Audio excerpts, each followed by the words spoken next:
What's good with the YouTube of Convicts Perspective? It's your boy, Big Flacco, smashing, dashing, sliding on through, as always, with a little bit of energy. And today we got a straight banger for you. We got someone who reached out to us, who's been deeply involved in the mix for a long, long time. They feel that there's certain stories that need to be put out there in order for the gente not to repeat themselves. This is a story that happened back in 2000 in Corcoran shoe after Operation Black Widow.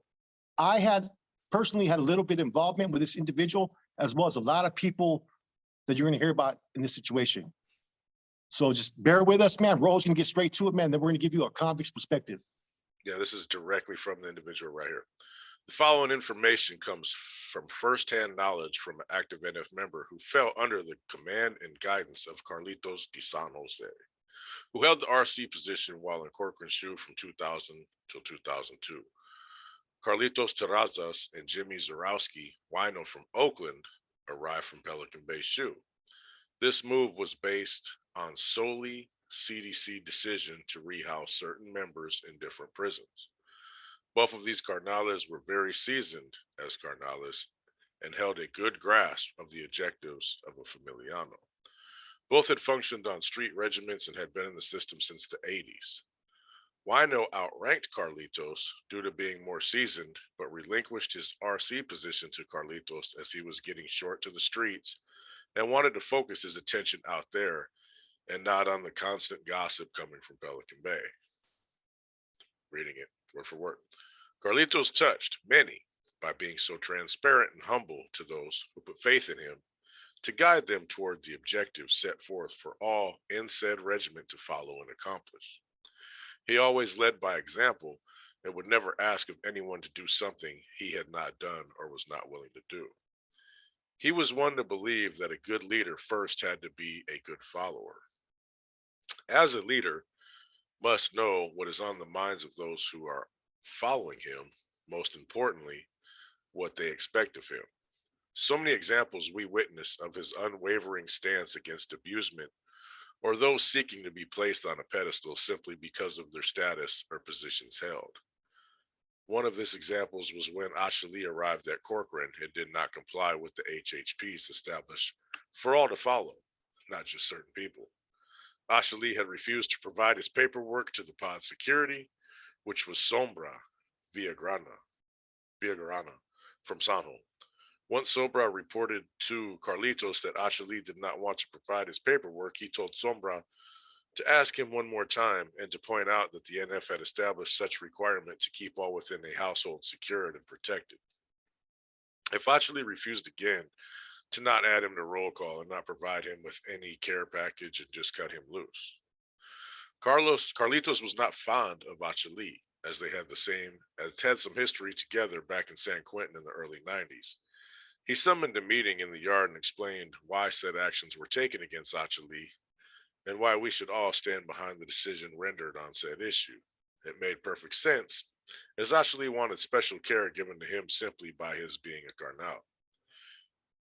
As he had also said Sombra a kite saying he will serve as an advisor during his stay in Corcoran. He had not even been cleared, nor had he turned in any paperwork for the regiment to clear him yet was already assigning himself positions within the household, totally disregarding our safety or security, or what he thought of his plan, or what we thought of his plan. As he did not even bother to say, what do you guys think of me being an advisor? He just simply assigned himself, not giving a shit what we thought, was already imposing himself as the one making decisions.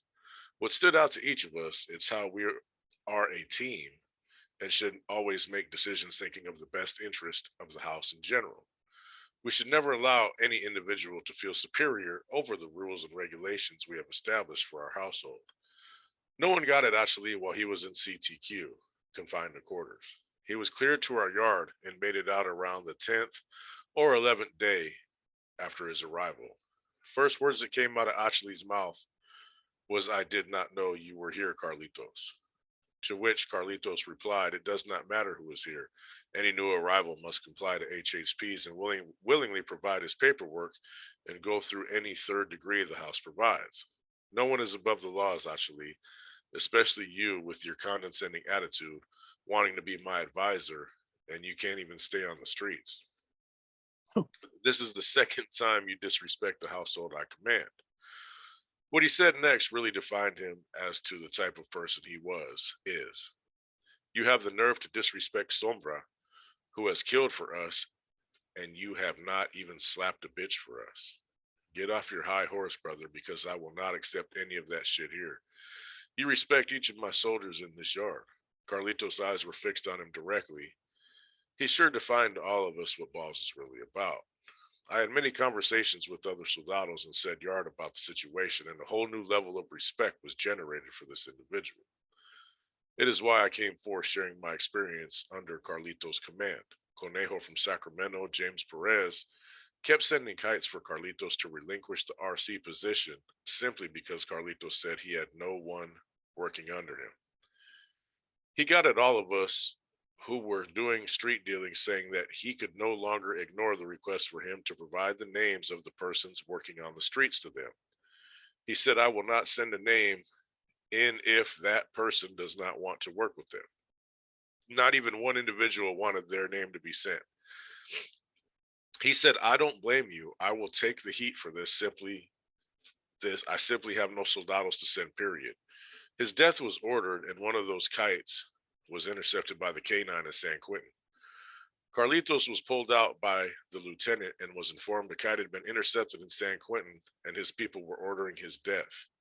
He was placed on walk alone and he relinquished his position to Sombra, who did not want to accept it, saying it belonged to him and he was not going to partake on that.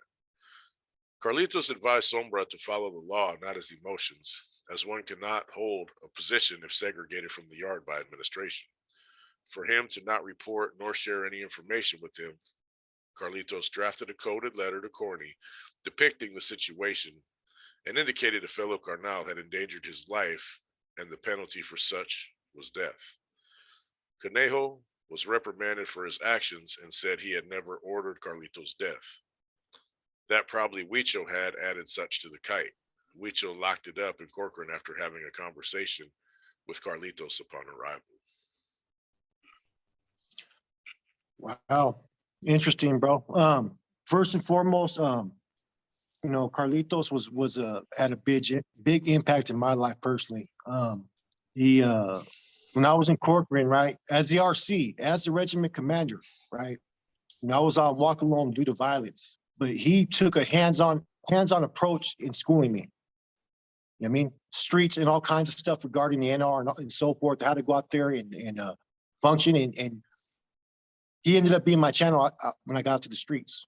He prepped me for everything that was needed.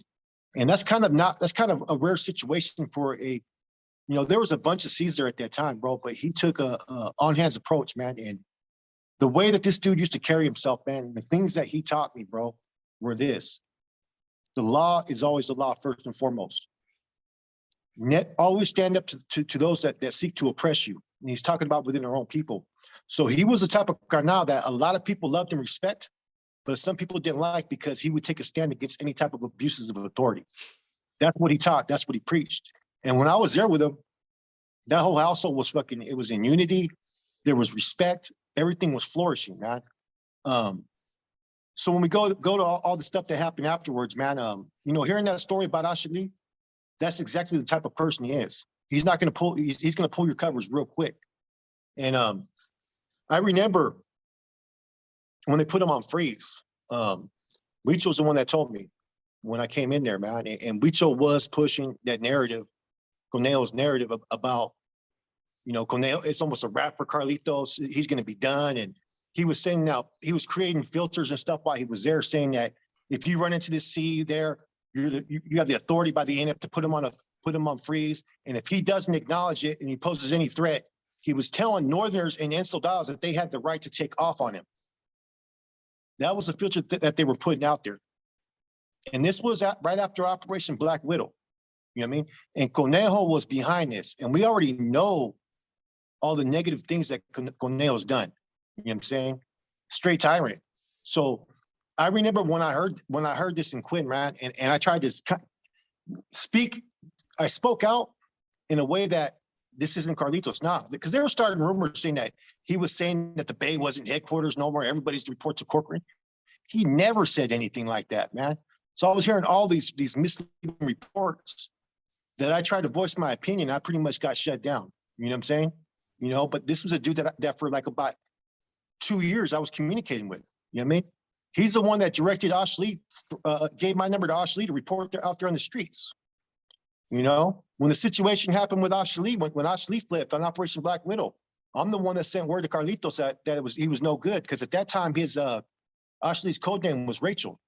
So I know this dude, man, and it's kind of unfortunate that you have a dude that goes by the law. He stands up for everybody. You know what I'm saying? He was the type of C that if he would treat a northerner, an soldado, and a carnal the same. You know what I mean? That was his attitude. He didn't play no favoritism, man. You know, it just shows the type of character that Conejo has. Yeah, I never had the pleasure of meeting either one of them in person, the pleasure or the displeasure in some of their cases, man. But I've only heard good things about Carlitos personally. But he was always in Corcoran. I was always in the Bay, you know, so I never got to have that face to face with him, man. But I've only heard good things about him. I haven't heard none of those negative rumors that, you know, were going out there saying he was saying this or saying that. They never came across me personally. Conejo, Yeah. you know, we've all heard the same stories about Conejo.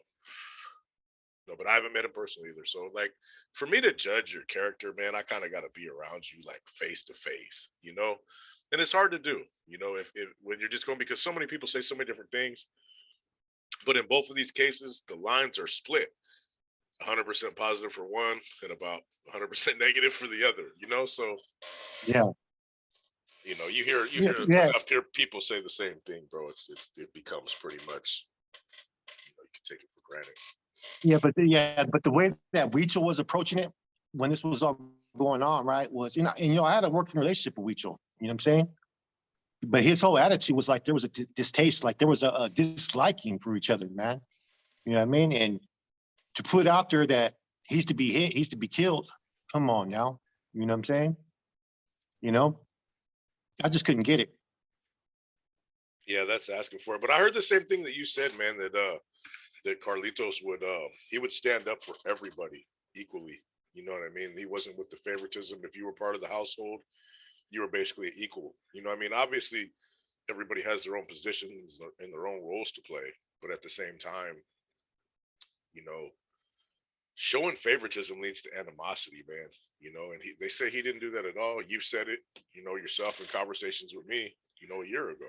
You know that he was, you know, if you guys had 10 soups, everybody in the household was getting a half a soup essentially. Northerner, bro, NF, it didn't matter, you know. Yeah. You know, and I mean, there was personal issues between him and Conejo, man. I know that, man.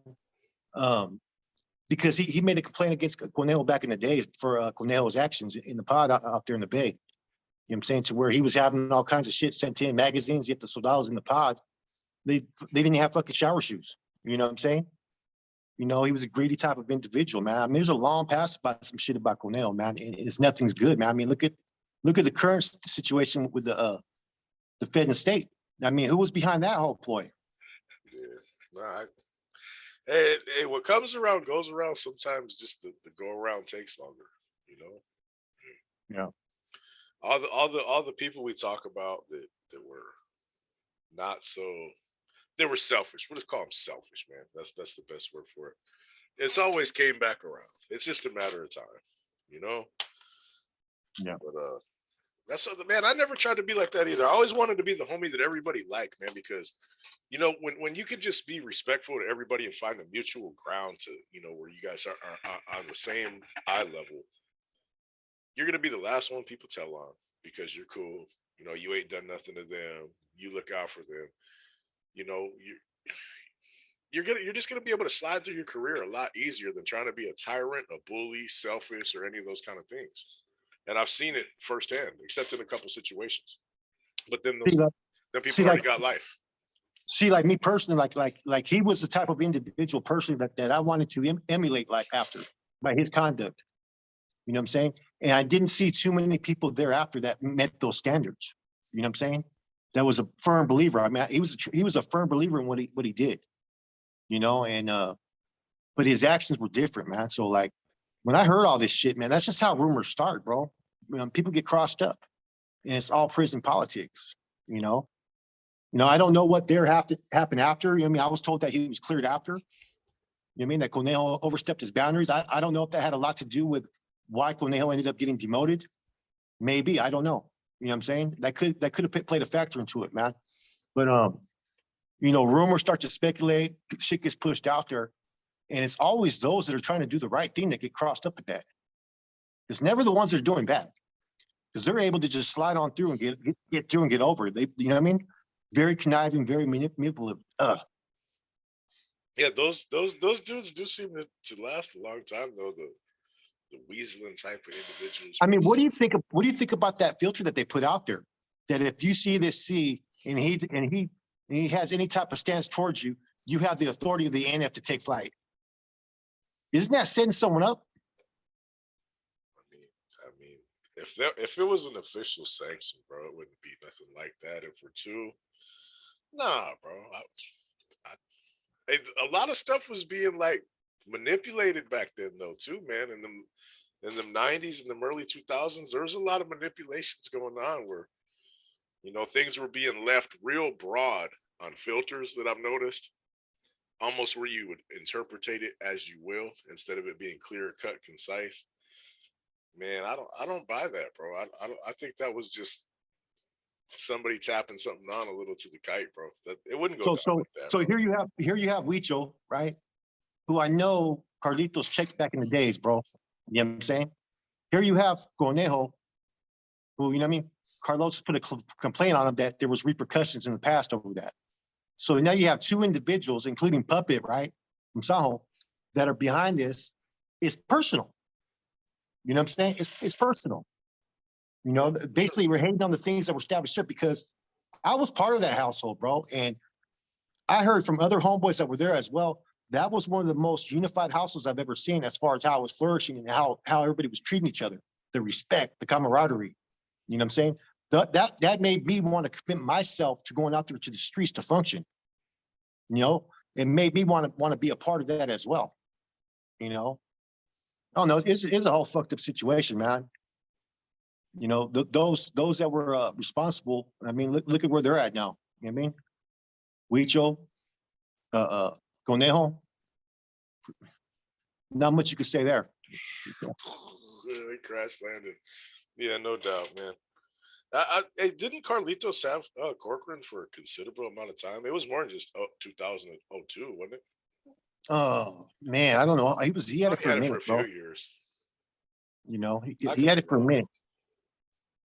I believe he at that time he was a Cat 3, if I'm not mistaken. You know what I'm saying? Until they tried to demote him when they put him on freeze.